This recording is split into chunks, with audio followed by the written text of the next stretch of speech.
नमस्कार साथियों, स्वागत है आप सभी का हमारी बेसिक क्लासेस में। जहां हमारा चल रहा था उत्तराखंड राजवंश का इतिहास का, तो हम उसमें देख रहे थे कि किस तरीके से इतिहास का हमारा जो क्रम है चंद्रवंश का चल रहा था। तो हम चंद्रवंश पर थे बच्चों, ठीक है ना। तो चंद्रवंश को ही हम क्या करते हैं, आगे को बढ़ाने वाले। तो हमारा जो कल था वो बाज बहादुर चंद शायद हमने पूरा कर लिया था, आप सभी को जहां तक है याद होगा। और उसके बारे में हमने कहा था कि उसके काल में दारा सिखों का जो पुत्र है सुलेमान सिखो वो उत्तराखंड में आता है। अंतिम रूप से हमने क्या पढ़ा था, बाज बहादुर चंद। अब बाज बहादुर चंद के बाद क्या होता है बच्चों, उत्तराखंड में जगत चंद का काल शुरू हो जाता है। ठीक है, उत्तराखंड का जो चंद वंश है, चंद वंश के एक प्रसिद्ध शासक रहे थे हमारे जगत चंद। ठीक है, ये बहुत ज्यादा महत्वपूर्ण है। क्यों? क्योंकि इनका काल जो कहलाता है चंद वंश का स्वर्ण काल कहलाता है। पहला पॉइंट यही है कि ये लिखा गया है, क्या है कि सुयोग्य शासक के कारण इसके काल को क्या कहा जाता है, चंद वंश का स्वर्ण काल, गोल्डन एरा ऑफ चंद। ठीक है, golden era of Chand dynasty. तो चंद वंश का जो स्वर्ण काल है वो किसके काल को कहा जाता है, सुयोग्य शासक होने के कारण जगत चंद को कहा जाता है। और इसके द्वारा क्या किया जाता है, गढ़वाल पर आक्रमण किया गया। कहां पर आक्रमण किया गया, गढ़वाल पर आक्रमण किया गया। और जो पंवार वंश की जो राजधानी श्रीनगर थी उसको विजित कर लिया, उसको जीत लिया गया। ठीक है ना। अगला पॉइंट, फिर यहां पर क्या होता है कि मुगल शासक जो बहादुर शाह जफर था, बहादुर शाह जफर के द्वारा क्या होता है कि आपने देखा होगा 1707 में हमारा औरंगजेब का निधन हो जाता है दिल्ली में। और जैसे ही उसका निधन हो जाता है तो उसके बाद उसका बेटा जो था वो बहादुर शाह जफर गद्दी पर बैठता है। तो उनसे मुलाकात करने के लिए कौन जाता है, हमारा जो जगत चंद है वो जाता है। और इसी के काल में ये क्या करता है कि जुआरियों पर कर लगाता है बच्चों। ठीक है, इसके द्वारा जो हमारे कुरीतियां चल रही थी उत्तराखंड में, कुरीतियां जैसे जैसे इसके द्वारा क्या किया गया, जुआरियों पर कर लगाया गया पहला। और इसके द्वारा क्या किया गया, जो जब इसने अटैक किया था, हमला किया था हमारे गढ़वाल वंश पर, तो गढ़वाल वंश के जो हमारे शासक थे उनकी जो देवी थी, पूजनी देवी थी, माँ नंदा देवी थी। तो नंदा देवी की जो प्रतिमा थी वो तो कुमाऊं में आ चुकी थी।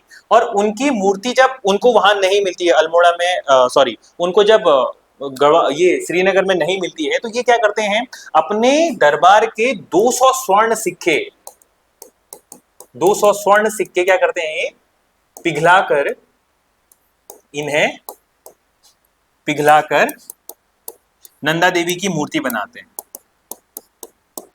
नंदा देवी की मूर्ति बनाते हैं। ठीक है ना। तो ये किसके द्वारा किया गया, तो हमारे जगत चंद के द्वारा किया गया। ये महत्वपूर्ण पॉइंट, एक एडिशनल फैक्ट आपको इनके साथ जोड़ लेना चाहिए। अब आगे बात करते हैं, इनके बाद एक शासक और आते हैं हमारे यहाँ पर, कौन आते हैं, देवी चंद आते हैं। ठीक है, अब इस समय क्या है कि इनका जो शासनकाल रहा ये उतने ज्यादा कुमाऊं के मोहम्मद बिन तुगलक कहे जाने लगे। क्या कहने लगे, मोहम्मद बिन तुगलक। ये बहुत ही ज्यादा अपने राजकाज में ध्यान न देकर ये कहने लगे कि चलिए मैं अपने नाम पर जो चंद वंश का एक कैलेंडर जारी कराता हूं। तो कैलेंडर जारी कराने के लिए इन्होंने पंडितों को क्या कर दिया, कई सारा वित्त दे दिया, धन दे दिया, और अपना पूरा राजकोष खाली कर दिया। विद्वान शासक था, पर विद्वान शासक होने के कारण बाद भी इन्होंने क्या कर दिया, अपने राजकाज का कोई ध्यान न देकर खर्च पर ध्यान दिया। तो इन सभी चीजों से क्या कहा जाता है, जैसे दिल्ली जो आप दिल्ली सल्तनत पढ़ेंगे तो दिल्ली सल्तनत में आपको मिलेगा मोहम्मद बिन तुगलक, तुगलक वंश का एक शासक था मोहम्मद बिन तुगलक। तो उसके द्वारा भी कुराचिल अभियान किया गया। और हमारे कहा जाता है कि अपनी राजधानी को दौलताबाद जैसे मध्य प्रदेश के जो दक्षिण की ओर है वहां को ले जाया गया, और दोआब रीजन में कर लगाया। तो चाहता तो वो अच्छी चीजें था पर हो गलत गई थी। ये चाहता तो था कि चंद्रवंश का एक कैलेंडर जारी हो, पर जारी करने पर क्या हो गया, इसका पूरा राजकोष खाली हो गया। और इसी के काल में क्या होता है, हर्षदेव जोशी जो थे उनके पिता, ठीक है, शिवदेव जोशी, शिवदेव जोशी वो क्या करने लग गए थे, प्रभावी हो चुके थे। ठीक है, क्या होने लगे थे, प्रभावी हो गए थे। अब राजा अपने कामकाज पर ध्यान न देकर ऐसी चीजों पर ध्यान दे रहे हैं जो चीज प्रजा हित में अधिक न होकर बस अपने राजवंश को बढ़ाने के बारे में सोच रही है। ठीक है, तो जो अन्य उसके जो मंत्री गण होंगे वो क्या करेंगे, अब राजा को दबाने का काम करेंगे, उसके ऊपर उठने का काम करेंगे। तो इसी को मद्देनजर रखते हुए देवी चंद का जो शासनकाल है क्या कहलाता है, कुमाऊं का मोहम्मद बिन तुगलक इसे कहा जाता है। और इसका जो अधिकारी था, इसका जो सेनापति था, उसका नाम था काशीनाथ अधिकारी। इसके द्वारा जो हमारे उधम सिंह नगर में काशीपुर नामक एक स्थान है, ये काशीपुर की क्या की गई थी, स्थापना की गई थी। ठीक है, महत्वपूर्ण पॉइंट है। और इसके बाद हमारे अगले शासक आते हैं कौन, कल्याण चंद चतुर्थ। कल्याण चंद चतुर्थ के शासनकाल में क्या होता है, 1773-74 में, 1773-74 ईस्वी के आसपास क्या हो जाता है, उत्तराखंड में रोहिल्लाओं का आक्रमण हो जाता है। ठीक है, तो रोहिल्लाओं का आक्रमण हो जाता है तो राजा असहाय महसूस करता है। इससे पहले देवीचंद यहाँ पर शासन कर रहा था, तो उसके द्वारा क्या किया जाता है, अपना राजकोष खाली कर दिया उसने, पंडितों को दे दिया, और पंडितों ने लालच में सारा राजकोष खाली कर दिया। पर उसका बेटा जो था, अब वो रोहिल्लाओं से आक्रमण करने में इतना शक्तिशाली महसूस नहीं कर रहा था, तो उसके द्वारा क्या किया जाता है, गढ़वाल के जो पंवार शासक हैं उनसे क्या मांगी जाती है, मदद मांगी जाती है। तो जिसमें गढ़वाल के जो शासक हैं, प्रदीप शाह वहां पर थे उस समय, उनके द्वारा क्या की जाती है, इसकी सहायता की जाती है। ठीक है, रोहिल्ला कौन होते हैं, ये मुस्लिम आक्रांता होते हैं, लुटेरे होते हैं एक प्रकार से, जो तराई भावन में रहने वाले जो आक्रांता हुआ करते थे उन्हें रोहिल्ला कहा गया। ठीक है ना, तो उनकी जो नजर है वो कुमाऊं के हमारे अल्मोड़ा राजधानी पर भी पड़ गई, जिस कारण क्या होता है, हमारा कल्याण चंद का जो शासन है, वो सत्ता है जो थरथरा जाता है। ठीक है, और उसी में उनकी जो सहायता है गढ़वाल शासक प्रदीप शाह करते हैं, उसके बारे में हम गढ़वाल में पढ़ेंगे। अगला क्या है, अगला शासक आता है हमारे यहाँ पर दीपचंद। ठीक है, इनके द्वारा क्या किया गया, जागेश्वर में अपनी मंदिरों की मूर्तियां स्थापना की गई। एक तो अपनी मूर्ति बनवाते हैं, दूसरा इसके बाद क्या होता है, अपनी बेटी जो सॉरी क्षमा कीजिएगा, जो इनकी पत्नी थी दिलीप मंजरी, तो उनकी ये मूर्तियां बना के कहाँ डाल देते हैं, जागेश्वर मंदिर में। जागेश्वर मंदिर हमारे अल्मोड़ा में है ना, तो इनके बारे में ये कहा गया। अगला 1777 में क्या होता है, चंद दरबार में मंत्रियों द्वारा इन्हें सिराकोट के कारागार में दबा दिया, सिराकोट के कारागार में रख दिया, और वहीं इनकी क्या है, इनका निधन हो जाता है। ठीक है ना, वहीं इनकी हत्या हो जाती है। और सत्ता का वास्तविक, क्षमा कीजिएगा, यहाँ मैंने पहले बता दिया, आपको लग रहा है, ठीक है, वो थोड़ा देवीचंद और दीपचंद के कारण हो चुका है। तो हमारा कौन था यहाँ पर, शिवदेव जोशी आगे था। किसके शासनकाल में था वो, हमारे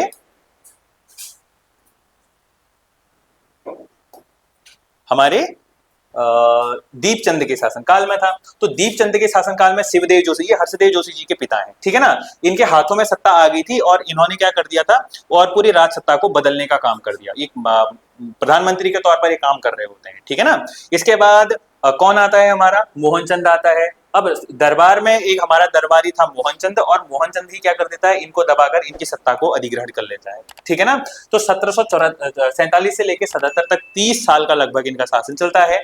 इसके बाद यहाँ पर आता है मोहनचंद। अब मोहनचंद के शासनकाल में जैसे हर्षदेव जोशी के पिता शिवदेव जोशी क्या कर रहे थे, हमारे सत्ता पर जो राजा हुआ करता था, राजा को दबाने का काम कर रहे थे।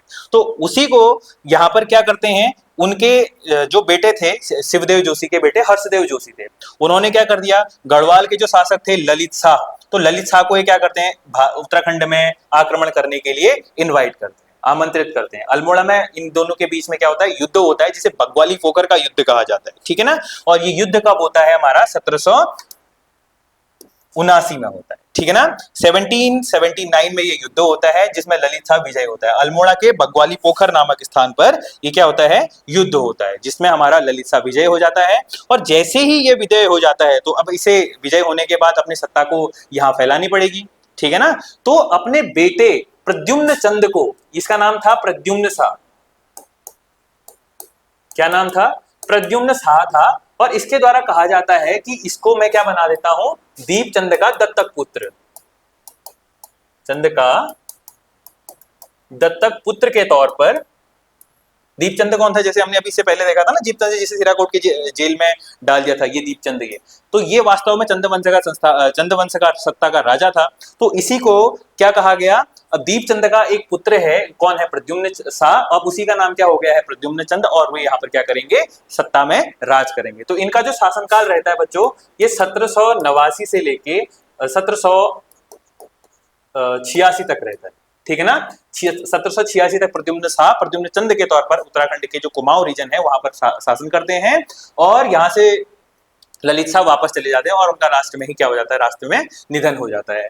फिर एक अंतिम रूप से जैसे ही 86 में ये यहाँ से जाते हैं तो 88 में हमारा मोहन चंद क्या बन जाता है, यहाँ का चंद्रवंश का राजा बन जाता है। और ये हमारे चंद्रवंश का अंतिम शासक था। अंतिम शासक था तो इसके बाद उत्तराखंड में कौन आ जाते हैं, गोरखाओं का कुमाऊं में आक्रमण हो जाता है। और इन्वाइट करने वाला कौन था, उन्हें बुलाने वाला हर्षदेव जोशी, ठीक है ना। हर्षदेव जोशी गोरखाओं का क्या करते हैं, निमंत्रण भेजते हैं कि कुमाऊं की जो राज सत्ता है वो उनके दरबारियों के द्वारा ही छीन ली जा रही है, तो आप गोरखाओं के पास एक मौका है कि आप इस सत्ता को अपनी सत्ता में शामिल कर लीजिए। तो जो हमारे हर्षदेव जोशी थे इनको गोरखाओं के साथ मिला दिया गया और राहुल सांकृत्यायन ने इन्हें क्या कह दिया, विभीषण की उपाधि दी, जिस कारण इन्हें राहुल सांकृत्यायन ने विभीषण की उपाधि दी। विभीषण की क्या दी, उपाधि दी। विभीषण कौन है, घर का बेदी लंका ढाए, घरी का व्यक्ति क्या कर रहा है, पड़ोसियों को बुलाकर अपनी राज सत्ता को दूसरों के अधीन देना चाह रहा है, ठीक है ना। फिर उसके बाद हम देखते हैं चंदों का प्रशासन। अब चंद तो अंतिम राजा था, तो यहाँ पर एडिशनल फैक्ट क्या है कि चंद वंश के कुल 61 राजा हो गए, ठीक है ना। चंद वंश में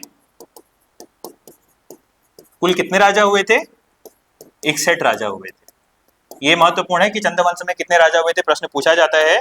तो कुल मिला के कितने शासक होते हैं, 61 राजा होते हैं। चंद्रवंश का अंतिम शासक कौन था, महेंद्र चंद था, ठीक है। और फिर उसके बाद हम देखते हैं कि चंद्रवंश का जब समाप्ति होती है तो उत्तराखंड में प्रवेश, अब राज किसका चलेगा, अब राज चलेगा हमारे गोरखाओं का। अब किसका राज हो गया है, गोरखाओं का।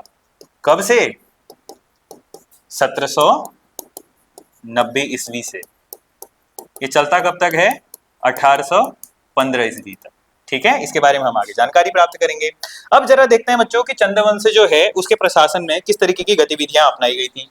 तो चंद्रवंश की जो भाषा थी वो हमारी क्या थी, संस्कृत थी, ठीक है। और इनका राजकीय चिन्ह क्या था, गाय था, ठीक है। ये चिन्ह आधा हो है, ठीक है ना। और ताम्रपत्रों में इनके जो लेखक होते थे तो जोशी समुदाय होते थे। ब्राह्मणों को ही क्या किया जाता था, जो जोशी समुदाय नामक ब्राह्मण हुआ करते थे उन्हें ही ताम्रपत्र लिखने के लिए इजाजत दी गई थी। और ताम्रबर्तन जो निर्माता हुआ करते थे वो कौन से होते थे, टमटा जाति के लोग हुआ करते थे, ठीक है। टमटा जाति क्या करती थी, ताम्र बर्तनों को बनाने का काम करती थी। और जो इनका प्रशासन है, गवर्नेंस है, वो किस तरीके से चलता था, सबसे ऊपर जो शक्ति होती थी बच्चों वो होता था मंडल, ठीक है। मंडल किसके अधीन हुआ करता था, सामंतों के और राजा के अधीन हुआ करता था, ठीक है ना। दूसरे बारी में आता है हमारा उसके नीचे देश। देश में हमारे कौन कौन से क्षेत्र होते थे, जैसे तल्ला देश, मल्ला देश, गुम देश, पर्वत देश, पर्वत डोटी देश। तो ये छोटे छोटे देशों के नाम है हमारे, ठीक है ना। अगला आता है हमारे यहाँ पर परगना, ठीक है। उसके बाद छोटे, उससे छोटी इकाई क्या कहलाती है, सबसे बड़ी इकाई होगी हमारी मंडल। इसको यहाँ पर लिख भी लिए, सबसे बड़ी इकाई तो कौन हो गई, मंडल। और मंडल के बाद कौन सा आता है, देश। देश के बाद क्या आता है, परगना। परगना में दो प्रकार से विभाजित था, एक नागरिक अधिकारी के अधीन हुआ करता था और एक हमारा सामंतों, सैनिक कमांडर के अधीन हुआ करता था। जो सैनिक अधिकारी के अधीन हुआ करता था उसे कहते थे सीकदार। क्या कहलाते थे वो, सीकदार नाम था उनका। और जो सैनिक कमांडरों के अधीन हुआ करते थे उन्हें क्या कहा जाता था, बक्सी कहा जाता था, ठीक है ना। और इसके बाद उससे छोटी इकाई होती थी गरखे, ठीक है। गरखे या इसे पट्टी कहा जाता था, ठीक है, गरखे या पट्टी। तो इसका प्रशासक कौन होता था हमारे यहाँ पर, नेगी या गरखा नेगी। इसी को गरखा नेगी भी कहा जाता है, ठीक है ना। इसी का नाम क्या है, गरखा नेगी, वही प्रशासक। और गांव का जो प्रशासक हुआ करता था उसे कहा जाता था सयाना। क्या कहा जाता था, सयाना। सबसे सयाना जो आदमी हुआ करता था ना उसी को सयाना कहा जाता था। फिर इसके बाद प्रधान आते थे, ठीक है, जो अभी भी प्रधान के नाम से जाने जाते हैं। और अगला इसके बाद आता है कि इसके जो शासनकाल में कुछ हमारे काम करने वाले जो व्यक्ति हुआ करते थे उनमें परगनों से नकद व अनाज के रूप में प्राप्त कर, टैक्स, ये टैक्स है बच्चों, ठीक है ना। टैक्स का प्रबंधक क्या कहलाता था, सीकदार कहलाता था, अति महत्वपूर्ण है। और अगला, जिस स्थान पर कर एकत्रित किया जाता था उस स्थान को क्या कहते थे, भंडार कहते थे, उसका प्रभारी भंडारी कहलाता था, ठीक है। और जो हमारे राजा तक पहुंचाने वाले जो कारीगर हुआ करते थे, नौकर हुआ करते थे, उन्हें क्या कहा जाता था? कैनी। कैनी एक प्रकार से क्या होते थे? Multi tasking servant.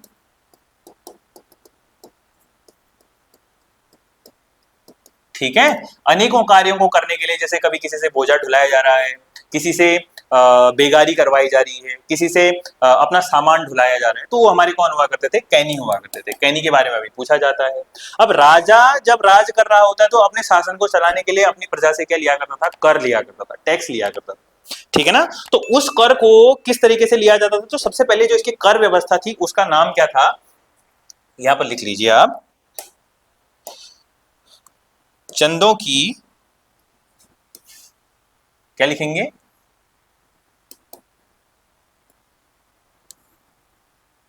क्या लिखेंगे? चंदों की कर व्यवस्था को क्या कहा जाता था? 36 रकम और 32 कलम के नाम से जाना जाता था। ठीक है ना? तो ये क्या थी? चंदों की कर नीति थी। ये नोट करके लिखेगा।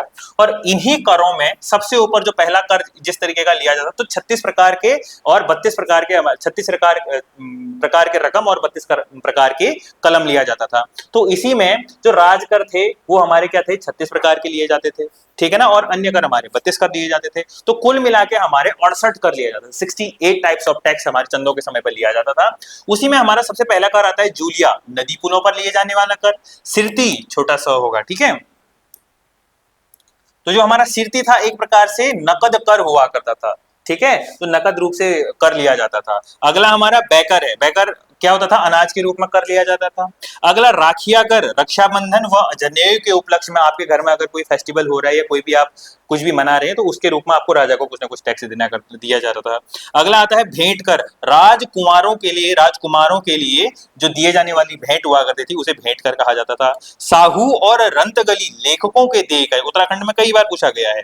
रंतगली किनके लिए ये कर दिया करते थे? तो लेखकों के लिए देय कर। खैनी कपिलनी, कुली बेगार कर हुआ करता था। कटक कर किसके लिए? सेना के लिए हुआ करता है। क्यों? क्योंकि कटक जो है हमारा किसका पर्यायवाची है? सेना का। अगला कनक कर। ठीक है, कनक कर किसका होता था? सौका व्यापारियों से लिए जाने वाली स्वर्णिम धूली, सोने की धूली के रूप में लिए जाने वाला कर क्या कहलाता था? कनक कर। आपने कनक के बारे में सुना होगा। कनक किस किसका पर्यायवाची होता है? एक सोना और दूसरा धतूरा। तो सोने के रूप में लिए जाने वाला कर क्या कहलाता था? कनक कर। और अगला बुनकरों से लिए जाने वाला कर क्या कहलाता था? टांड कर। तो बुनकरों से लिए जाने वाला कर टांड कर कहलाता है।